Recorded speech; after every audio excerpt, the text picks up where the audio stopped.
З Криму до Литви 33 населені пункти і понад сотня туристичних об'єктів. У Києві презентували путівник історичного шляху кримськотатарського народу до Великого князівства Литовського. Які історичні місця та пам'ятки історії кримських татар увійшли до путівника, а ще коли буде створено мобільний додаток для туристів. Надія Михайлова продовжить.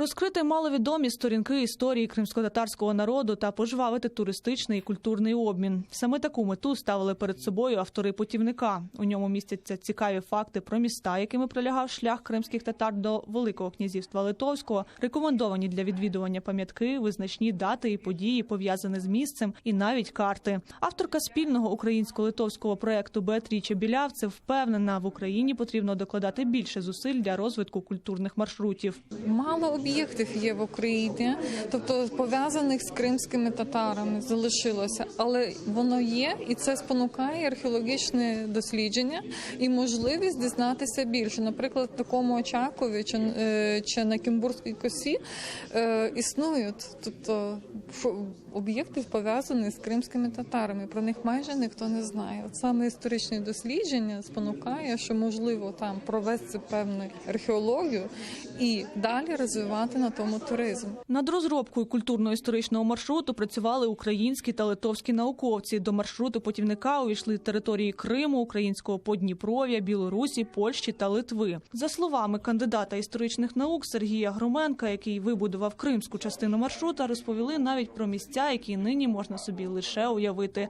Проте вони мали важливе значення для кримських татар. Найважливіше і найцікавіше – це місто, якого зараз взагалі не існує, але без якого неможливо собі уявити, в принципі, історію Кримського ханату. Оркапи, або сучасний Перекоп, сучасний, та до 20-го року Перекоп, від якого навіть тепер і залишки не можна помацати, але чи вплив був настільки великий, що багато літописців і мандрівників називали кримських татар перекопськими татарами. Не випадково, що нині туристичний проект підтримали саме литовці, наголосила історик Гульнара Бекірова. Адже Крим і Литву поєднують багатовікові тісні контакти. Там народився засновник Кримського ханства Хаджі Гірай, там досі мешкає велика кримськотатарська діаспора. А також додала, путівник – важлива віха у відновленні істинної истории крымско-татарского народу. И хотя и существует множество мифов о том, что там добрый Горбачев вернул крымских татар на родину, и все это было, как бы очень даже легко и просто, на самом деле была настоящая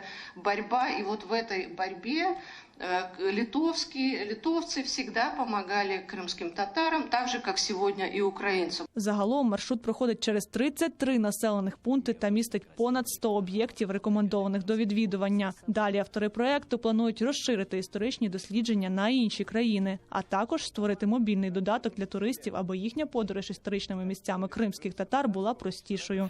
Надія Михайлова, Максим Кондратенко, Заман, АТР.